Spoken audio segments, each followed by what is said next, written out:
Hello and welcome to this session. This is Professor Farhat, in which we would look at the limitation on qualified business income deduction.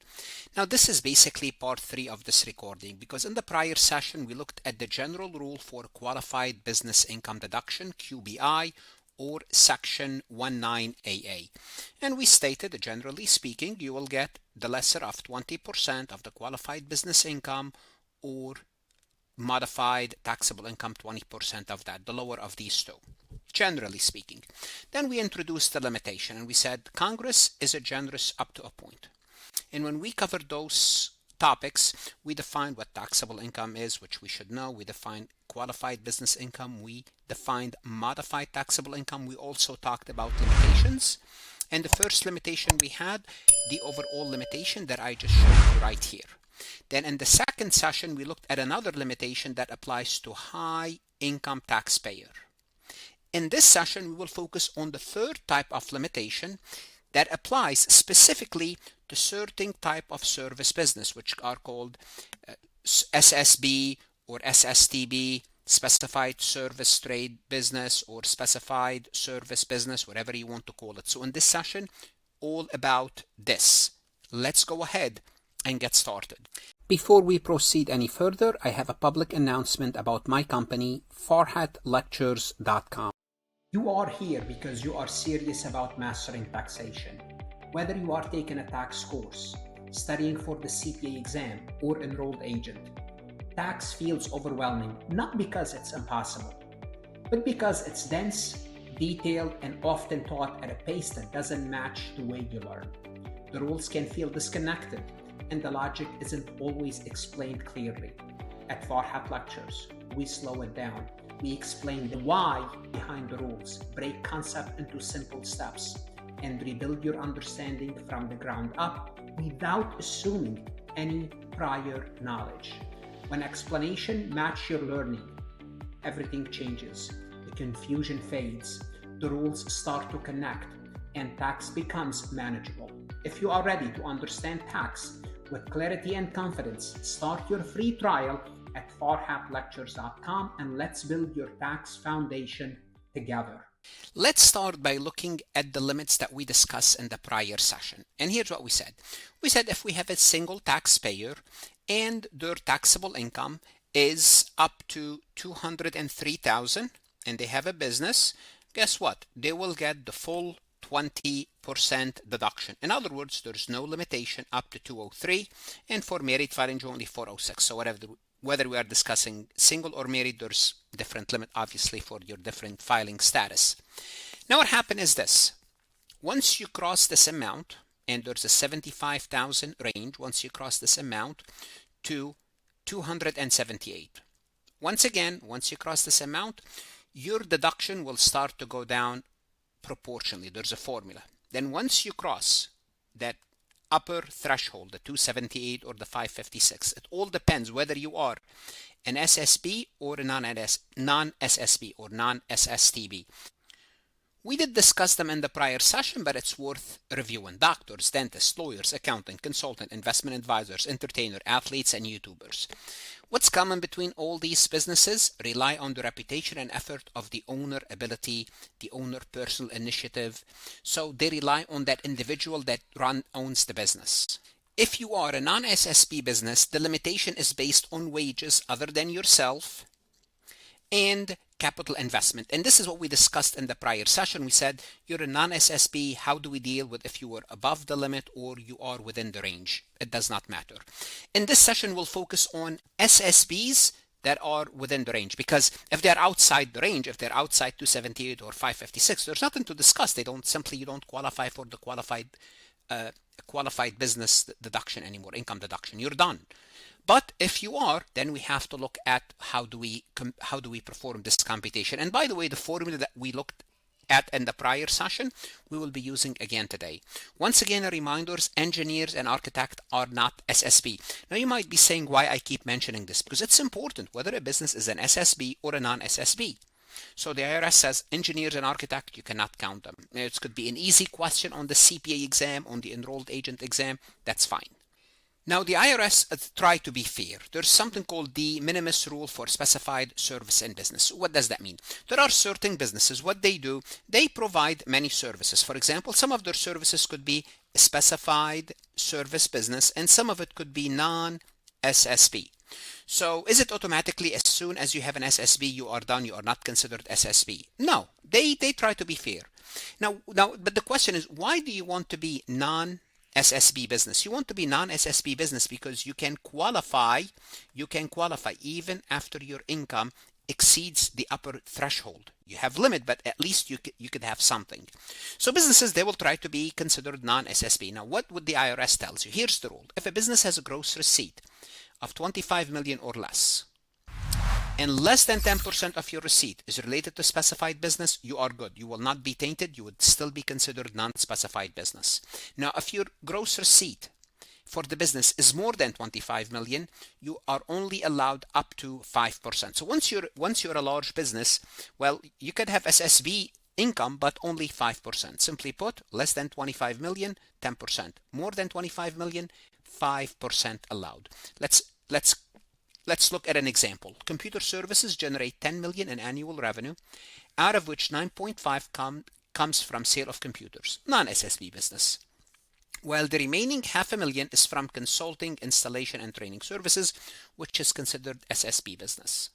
Since consulting services account for less than 10% of the total revenue, and the business is less than 25 million, guess what? We are good. The computer service does not fall under the category of a specified business. Simply put, they can get their qualified business income deduction. Now, what happened when you cross that limit? Once you cross that limit, that's it. The entire business is tainted. It could provide you some relief, but once you cross that 10% or 5%, depending on your income, that's it. You're done. Yes, the entire business is tainted, not only that specified service segment. So if you have a hybrid business, let's see, for example, total sales is 10 million, 7.5 in product sales, which is non-SSB, 2.5 million in specialized consulting and service business. Well, if we take 25 divided by 10, that's 25%. 25% is greater than 10%. Basically, you are done. What can businesses do under those circumstances? Here's what can businesses do. They can separate those two businesses. In what sense? They could have different corporation. They could have different employees, separate sets of books, separate banking account, separate billing. Basically, two separate companies. Then this business will be an SSB business, and this business will be non-SSB business. Now we know this is an SSB business. They're way above the limit. They're gone. But at least this business might try to get something based on what we talked about in the prior session, based on the W-2 or the property, plant, and equipment.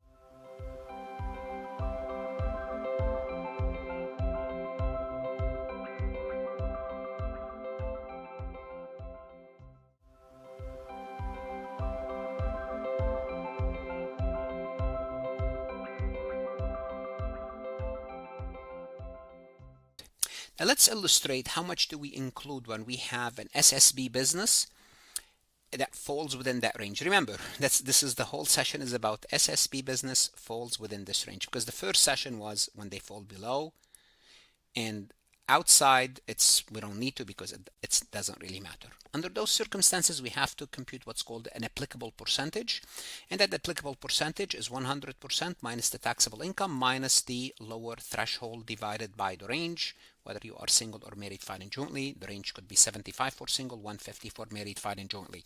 Now, everything that I mentioned, all the numbers here, the phase out, those could change from year to year. Those are post the one big beautiful bill, but those could change. I'm looking at examples in the year 2026, but those could change. So let's assume we're looking at a taxpayer single. Modified taxable income is 240. So we're looking at a single here, of which 150 is attributable to an accounting sole proprietorship that pays wages of 100,000 to employees. So this is sole proprietorship accounting. That's an SSB business. Hopefully this is what you will become down the road, either a CPA or an enrolled agent. And remember, we are dealing with what? 240,000 is right here. 240,000 is right here, between 203 and 278. So the applicable percentage that we compute is 100% minus 240 divided by 203, which is approximately 49% divided by 75, we're looking at 50.67. Now what we include in our computation, 50.67 of QBI, which is 150 when it comes to the wages, 150, the QBI, qualified business income, 150 times 5.67%. And when it comes to the wages, we only include in the computation 50.67. Simply put, we have to prorate the amount, and this is how we do the proration. Now remember, I just want to let you know the same form that we used in the prior session, we're going to revisit here. So when we are in the range, we have to get the limit of the 20% deduction is the greater of 50% of W-2 or 25% of the W-2 wages plus 2.5 of the PPE, the qualifying property. Again, the best way to illustrate this is to do what? Look at an example. In the year 2026, we have Sarah and John have combined taxable income of 480 prior to the QBI. So here we're looking at married filing jointly, and they are up here someplace here, 480,000. Now we're going to compute how much they qualify for. Sarah works as a part-time financial advisor, which is categorized as a specified service, trade, or business. Sarah's QBI from the business $75,000, and she pays her employee $20,000 in wages. She also has a property for that business with a basis of $90,000. So we have W-2 and we have basis. First, let's compute the applicable percentage.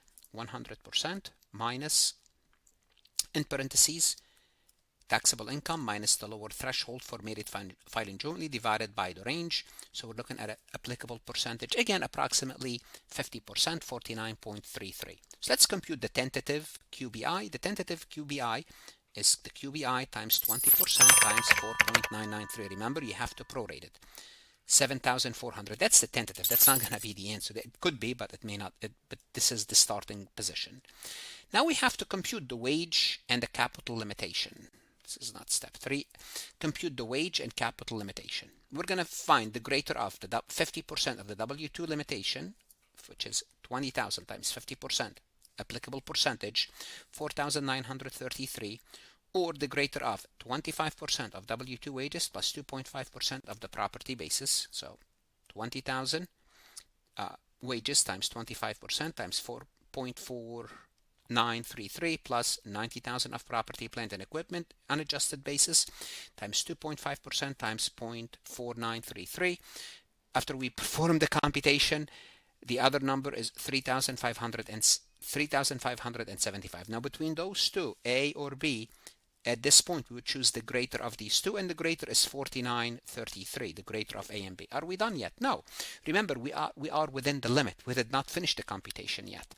Remember, within the limit, we have to use the same formula now that we used in the prior session, which is what? Find the difference between the general QBI, the 20%, and the W-2 wages capital investment amount, which we found right here. Find the difference between this and this. This is basically what we're asking to do. Then calculate the reduction ratio, find the reduction in W-2 wages, take step 1 times step 2, and step 4 is 20% of QBI minus the reduction in step 3. So let's take a look at applied all these numbers. So 4,700, this was the general 20% that we did first. Okay, again, it was prorated, minus the number that we computed. The difference is 2467. Then we compute the ratio. We'll take the 480 minus the lower, again, find the percentage again. It's 49.33. Step 3 is step 1 times step 2, which is equal to 2467 times 0.4933 is 1,217. Then we'll take step 4, which is 7,400, the tentative, minus what we reduced, and we come up to 6,138 as QBI. Let's take a look at this multiple choice question from farhatlectures.com. TechPro LLC has gross receipt of 20 million. Of this amount, 1.8 million is from consulting services that would otherwise qualify as an SSB or SSTB business, specified service or trade business. How is TechPro classify for Section 199A purposes? So we have a business, 20 million in gross receipts, 1.8 from consulting, and the remaining is from sale maybe. So 1.8. So is this Is this considered an SSB business or not an SSB business? Is this business tainted? Now, why is that important? It's important because if you are an SSB business, once you cross the threshold, the upper threshold, that's it, you can no longer have any deduction. So that's why businesses want to be considered non-SSB, because they can get the deduction. So let's take a look at this scenario and see if it is, how do we treat this? How do we treat this example? So is the entire business an SSTB? So what do you have to do? Well, if it's less than 25 million, you could have up to 10% of your revenue as an SSB without being tainted. Now, if we take 1.8 million divided by 2 million, you know it's less than 10%. It's 9%. 9% means what? This is not an SSTB business due to something called the minimis rule. The minimis rule means you are not tainted because your revenue from that business is 10%. SSTB because consulting exceeds 1 million, it's not a number, it's a percentage. SSTB because consulting exceeds 5% of gross receipts. It would have be 5% of gross receipts if your gross receipts are more than 25 million. So if this company's business was more than 25 million and that percentage happens to be more than 5, then you are tainted. And once you are tainted, that's it, you are an SSB business. There's nothing you can do about that. So in our situation, this is a non-SSTB business because it's 9% and 9% is less than 10. It's a non-SSTB.